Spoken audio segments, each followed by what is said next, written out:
नमस्कार मित्रांनो, बडोदा जैनपेटी कॉरिडॉर महामार्गाचे काम हे सध्या अगदी युद्ध पातळीवर सुरू आहे आणि लवकरच म्हणजे ऑक्टोबर 2025 मध्ये या मार्गाच्या ठाणे पालघर जिल्ह्यातील रस्त्यांचे लोकार्पण होणार आहे।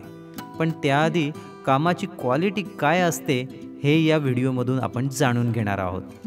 मित्रांनो, आमने इंटरचेंज पॉईंटकडून 2 किलोमीटर पुढे आपण गेलो की मुंबईला पाणी पुरवठा करणारी पाईपलाईन दिसू लागते। या ठिकाणी दोन्ही बाजूला रस्त्यांचे बांधकाम पूर्ण झाले असून आता फक्त फ्लायओव्हरचे काम बाकी आहे। सध्या त्यांच्या पायाभरणीचे कामही सुरू आहे। ड्रोन शॉट घेत असताना सहज माझी नजर पलीकडे सुरू असलेल्या तोडफोडीच्या कामाकडे गेली। रस्ता चांगला पक्का तयार असूनही 3 पोकलेन व्हायब्रेटर लावून रस्ता फोडत असताना दिसले।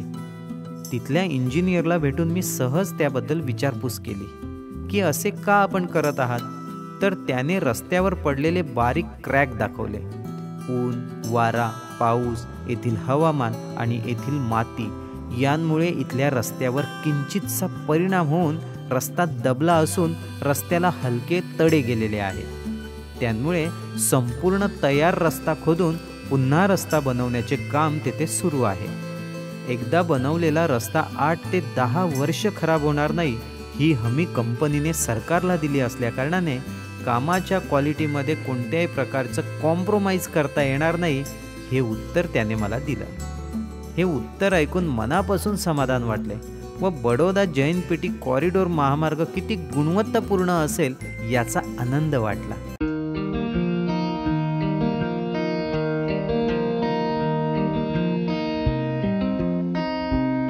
मित्रांनो, महाराष्ट्रातले सगळेच रस्ते असे गुणवत्तापूर्ण झाले तर किती बरे होईल ना। सध्याच्या घडीला सर्वात चर्चेचा विषय असतो तो मुंबई गोवा हायवे व त्याच्या खालोखाल वाडा भिवंडी महामार्ग।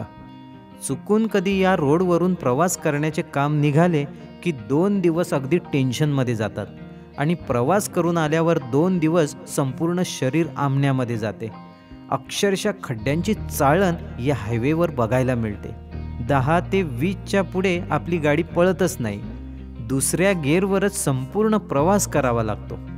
जर चुकून या दोन्ही रस्त्यांचे मूळ ठेकेदार जाहीरपणे लोकांना भेटले तर कोकणवासी व वाडा भिवंडीकर त्याचे काय हाल करतील ते आपण आत्ता न बोललेलंच बरं।